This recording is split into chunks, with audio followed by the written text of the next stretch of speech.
Coming up on AgweekTV, a farmer turns countertop maker to make ends meet.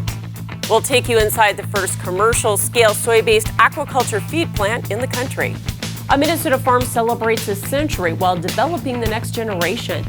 And we'll provide analysis of USDA's August WASDE report.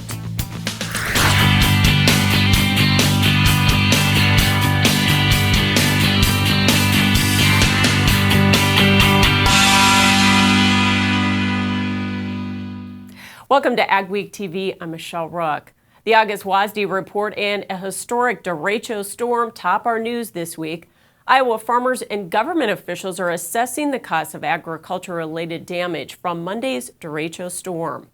The storm path was 40 miles wide and 400 miles long, with straight-line winds topping 100 miles per hour. It's too early to determine crop losses, but it's estimated nearly a third of Iowa's cropland was impacted, from Sioux City to the Quad Cities. If you look at the 30 million agriculture acres in the state, that would mean roughly 10 million acres was potentially impacted by that storm as it moved across the state. NAG says farm structures were damaged and millions of bushels of grain storage were lost. Power outages also shut down some processing plants. We'll have additional coverage next week. The August WASDE report was bearish for the row crop sector. USDA raised corn yields 3.3 bushels from July to a record 181.8 bushels per acre. That raised production 278 million bushels and ending stocks by 108 million. Soybean yield was also increased 3.5 bushels from July to 53.3 bushels per acre, with production raised 290 million bushels and ending stocks by 185 million bushels. And hard red winter wheat production was lowered 15 million bushels. Spring wheat was raised by 28 million, but carryover was lowered by 17 million.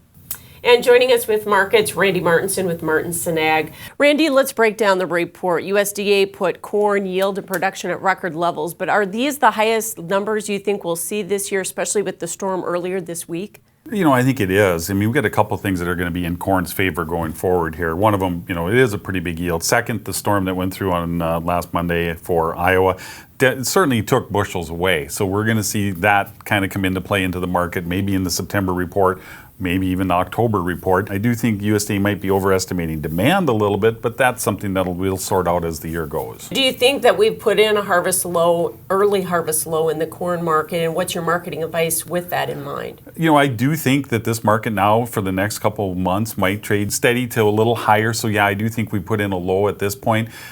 For producers, I'd be a little bit patient. I would be looking at watching your basis levels. If you need to deliver crop off of the combine, that's something to pay attention to. There's going to be some end users, especially up here in the northern plains. They're going to need product at harvest, so basis levels are going to be fairly good. Watch that. Hold off on locking futures here for 2-3 weeks just so we can see what this damage was. And on soybeans, USDA raised yield, production, and ending stocks were up almost 200 million bushels. But with all of the export business that we've had coming at the market, do you think that will have to be revised in subsequent reports? What we're hearing coming from USDA is that China is going to step up and increase their purchasing of soybeans in the fourth quarter. That's kind of scary to think about, knowing the pace that they're at now, and if they're going to pick them up in the fourth quarter, that kind of tells us that we could be looking at some pretty strong demand for beans going forward. Watch your basis levels because they're extremely tight right now, as a lot of elevators are trying to secure product to meet those shipments that are going to come due here once harvest comes around. So with that in mind, and if we stay dry into the end of August in terms of weather, do we need to put more weather premium back into this market? I do think USDA has to keep some weather premium in that market, and the market knows that too. That is the only market that is holding a weather premium right now. And on wheat, USDA lowered production and ending stocks from a domestic basis, but we got overwhelmed by those bigger world ending stocks, right? We did. I mean, Russia and Ukraine production was increased in this report. U.S. numbers were friendly. When you have the lowest acres in 110 years of winter wheat, you got to see a little pullback in production. I do think we'll see a little trimming of that going forward. I'd put wheat in the bin. It's good quality this year. We don't have to worry about discounts. I think you're going to be looking at marketing the wheat market more in November. Appreciate you coming in with your analysis. Thanks so much. That's Randy Martinson, Martinson Ag. This week's crop stop takes us to south central North Dakota, where spring wheat harvest is moving into high gear. The National Ag Statistics Service says North Dakota's spring wheat crop was 63% good to excellent, with 37% mature, slightly behind last year. Eric Larson, general manager of the James Valley Grain Company, has 3 locations in central North Dakota. They handle about 1.5 to 2 million bushels of wheat a year. He says so far what little crop has come off looks pretty good. Locally, a little bit of wheat that's come off has been 72 bushels, real nice quality. Little bit of ergot in some of the wheat, not much. No scab, which is really nice. Larson says about 20% of the wheat in his area has been harvested. He says if the good weather holds, it should be wrapped up in about 2 weeks. The Phase 1 trade deal with China is getting a 6-month review. USTR Robert Lighthizer and China's Vice Premier had a video conference call this weekend. They focused on the recent buildup in purchases and requests for additional business to get the deal back on track. China raised concerns about recent sanctions and a crackdown on technology companies. The trade is nervous the deal could be canceled, resulting in a tariff war. The president of the North Dakota Grain Growers Association has resigned after making an inappropriate Facebook comment. Dennis Haugen quit his leadership post on the board August 6th, then 2 days later resigned his board membership. It comes after a vulgar exchange with a Facebook friend was reposted on the organization's Facebook page. Haugen has been on the board for 3 years. Executive Director Dan Wagsland says they plan to hold social media training. Tom Bernhardt of Linton will be the new chair. Ahead on AgweekTV, a North Dakota farmer makes an interesting counter move to boost his bottom line.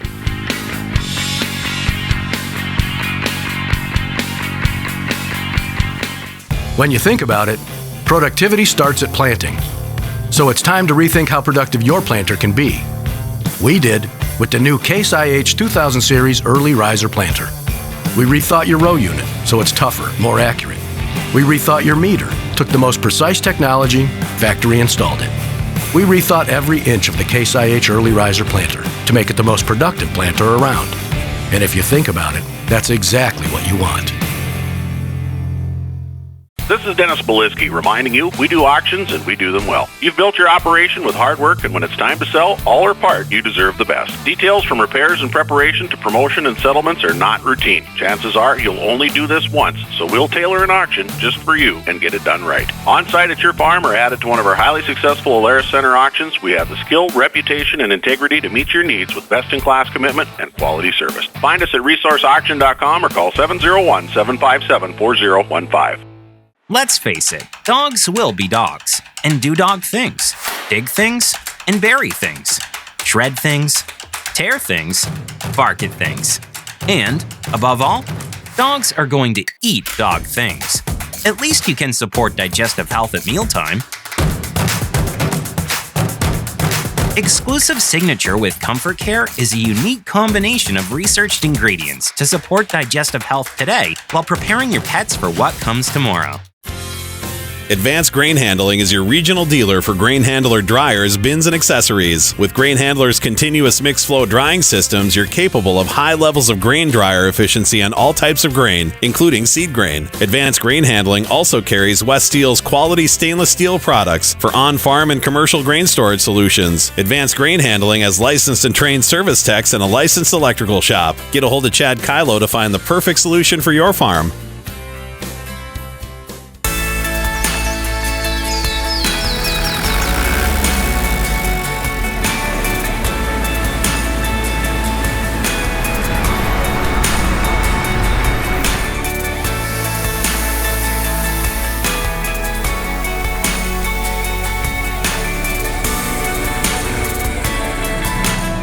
Remember, for all your ag news, go to agweek.com or follow us on Facebook and Twitter as well.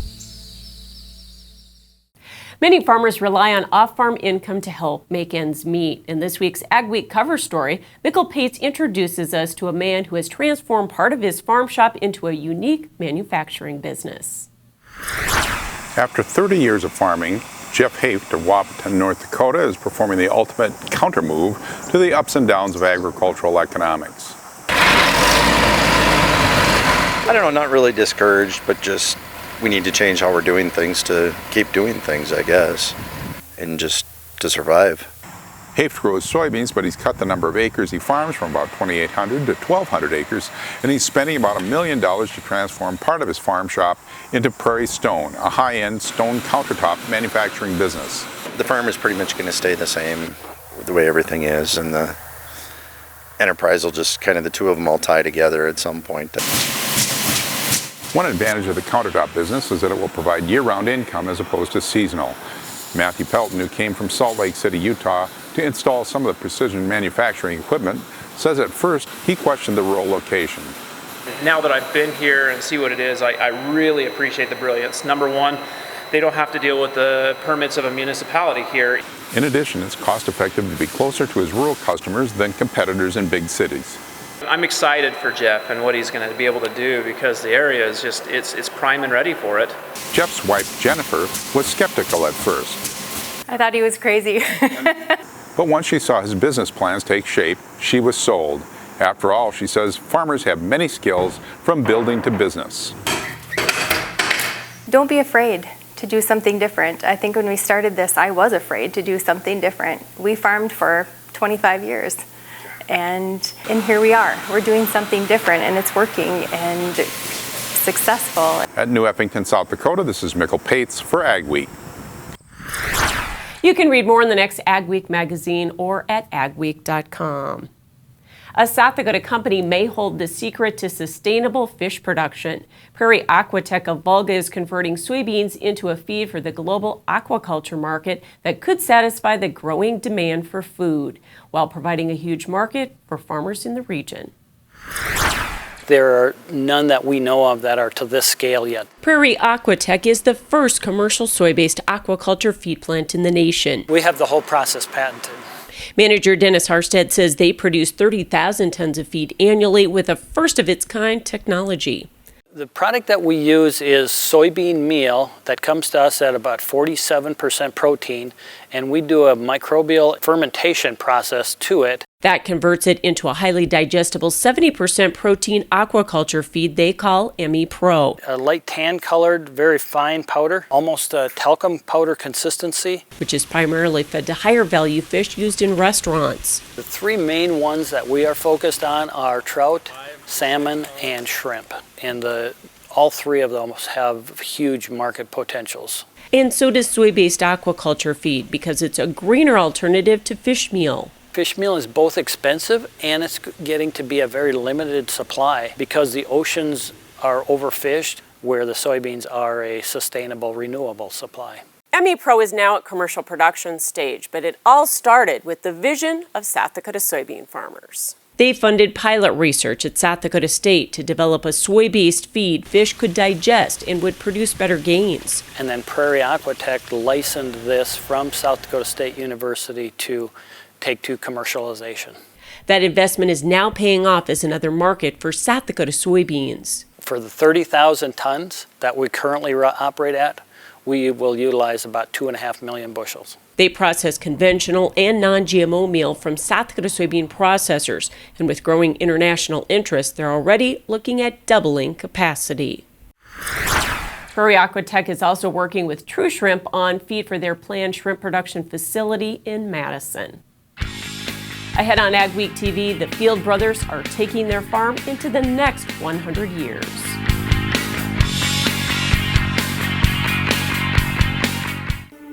There's no way to count the number of sandwiches you've packed over the years. Hard to imagine this day would come. Yeah, there's still the same fields, the same roads, the same hard work. But now they're in someone else's hands. And you couldn't be more proud of who you're handing the farm to. No matter what the future holds, Ag Country is here to help you plan ahead. Keep your equipment in the field when you need it most with parts from Titan Machinery. We carry a full line of high-quality Case IH parts designed for optimal performance and durability. We also carry alternative parts options at lower price points with rugged designs for a great mix of affordability and performance to fit a wide variety of makes and models. Contact your local Titan Machinery location today or shop online at www.titanmachinery.com. Titan Machinery, your local Case IH parts leader. At Superior Grain Equipment, we're committed to quality and service, offering you the best in grain storage and dryers for any size operation. Our experts will work with you to determine the most efficient and economical storage solution for your needs. We help protect your bottom line and your future with the industry's best bins and warranties. Make the superior choice for protection today and tomorrow with Superior Grain Equipment. Add more bushels to your hopper and money to your pocket by harnessing the power of air with Crary Wind Systems. Whether your beans are chest high or barely off the ground, Crary offers two solutions that add a constant stream of high-velocity air to quickly feed crop back to the auger, eliminating bunching, reducing shatter loss, and increasing your ground speed. Don't let crop conditions dictate your yield. Check out the Crary Air Reel or Crary Wind System today. Go beyond the headlines with an Agweek membership. Get in-depth agribusiness reporting, original farm and ranch stories, and fact-based research for the most comprehensive ag news in the upper Midwest. Experienced ag journalists bring you exclusive ag news, insights, and policy updates you won't find anywhere else. Become a member today and get unlimited access to Agweek and AgweekTV. After severe weather this week in parts of the Corn Belt, it looks like we may be turning a bit drier. Here's John with our AgriWeather outlook.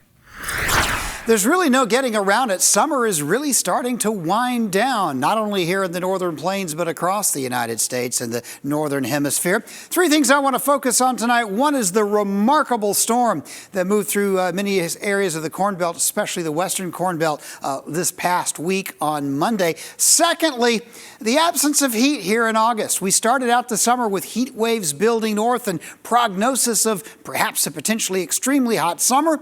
It's been a little warmer than average in many areas, but because of the additional rainfall, soil moisture content has really prohibited extreme heat from really getting a foothold over most of the plains. Looking now through the rest of August, it's looking a little drier across the Great Plains. I'll show you that in just a minute. This is the storm I really wanted to talk about. This is Tuesday's satellite picture, high-resolution satellite. You can see the discoloration right here through central and eastern Iowa. Folks, that is flattened corn. An estimated 10 million acres of corn damaged by the Derecho storm, the strong high wind storm that lasted for about 700 miles from eastern Nebraska down into the far southeastern edge of the Midwest. But the corn damage was especially significant in Iowa, enough to have a significant impact on futures markets this week. Weather forecast for this week, the jet stream is a little further north, as it often is in August. We're starting to see some heat here and there, but not that much in the Middle West. We're having a few days that are getting up to around 90, but we're just not seeing a lot of excessive heat. This week, midweek, looks like a fairly significant cool down. That will quickly move out into the Atlantic and Maritimes. Some warm weather will build in, but nothing particularly hot. The hot weather will be mostly confined to Texas and the deserts of the Southwest, where it's very typical this time of year. Late in the week, another little surge of slightly cool weather. Not quite cool enough for anything unusually cool. I'm not expecting any northern plains August frost this time. Just going to be some cooler days mixed in with some milder days and the occasional day that gets up to near 90, but we're just not seeing any excessive persistent heat anywhere across the United States. Toward the end of the period, 2 weeks from now, we're actually talking here the tail end of August. There will be some cool weather pooling. I do not expect it to sweep down into the United States. It will simply be cool in the central part of Canada. Precipitation-wise, the southeast and the northwest look like those will be the areas this week and next week that end up hogging most of the precipitation, barring any tropical system that moves into the United States in an unexpected manner. That's where the primary rain areas will be, with above average precipitation, northwest and southeast. In the middle of the country, it looks fairly dry, not only this week, but for the 23rd to 29th, the last full week of August as well. Not much precip expected in the plains. Steffes Group, selling land and the equipment to farm it since 1960.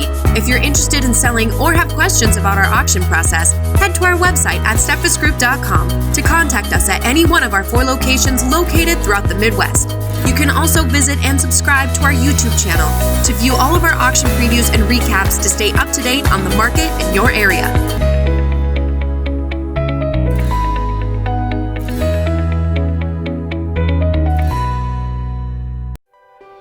North Star Ag is proud to add some exciting new products to their lineup this summer, including Meyer Manufacturing forage boxes, Myers Equipment manure spreaders, H&S beet carts, and Summers Manufacturing land rollers and tillage.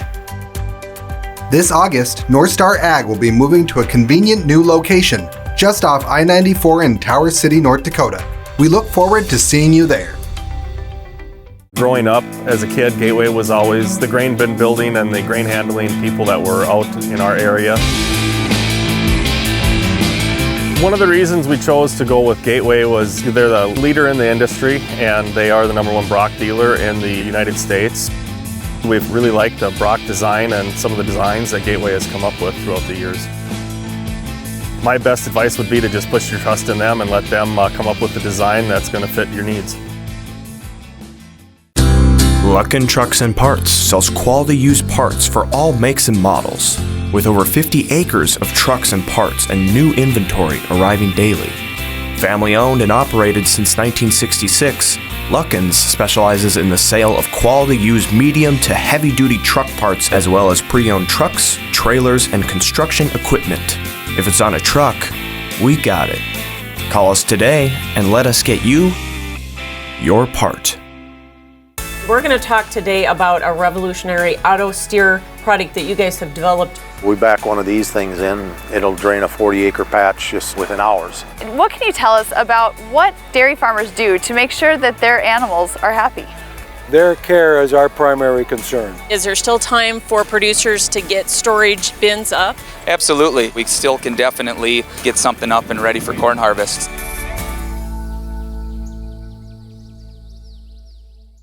AgweekTV Soy Insight, brought to you by the North Dakota Soybean Council. If you're a soybean grower, it's a good time to be out scouting your fields for disease. NDSU's Sam Markell says the biggest concerns in soybeans this year are soybean cyst nematode, charcoal rot, and late season root rot.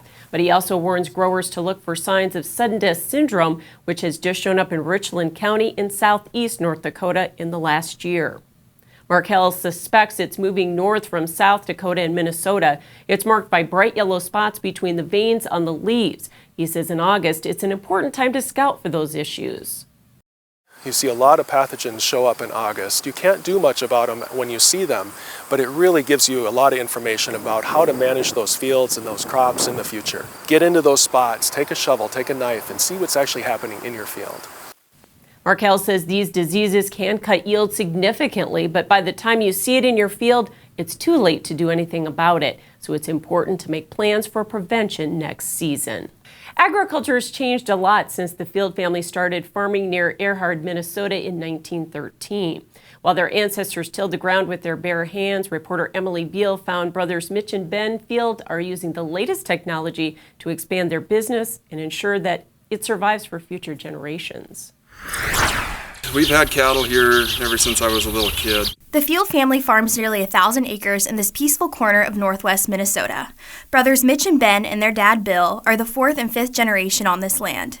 They grow soybeans, corn, and alfalfa. But a part of their business is cattle. They have 150 head of registered Black Angus. I think every time one has a calf, it's a new opportunity for something, special. Right now, the brothers are putting a lot of energy into one of their newer enterprises, registered Black Angus breeding cattle. They use artificial insemination to improve the genetic quality in their herd. We just saw an opportunity to increase the genetic value of our herd in a much more timely fashion. In the next 10 years, the Fields hope to add a feedlot so they can finish their own calves and add more cattle and land. It's all a part of a plan to allow them to give up their full-time jobs off the farm and to make sure the operation survives another 107 years. There's a lot of unknowns. Farm economy's in a down market right now, and just try to weather the storm, and it'll come back around and just keep gotta hope. During a time of uncertainty in the ag industry, this pair of Minnesota brothers is dedicated to continuing their family's farming legacy. In Earhart, Minnesota, this is Emily Beal with Agweek. The brothers also enjoy having youth in the area show their cattle. Still ahead on the show, we'll hear from one of Minnesota's longest-running farmers market vendors.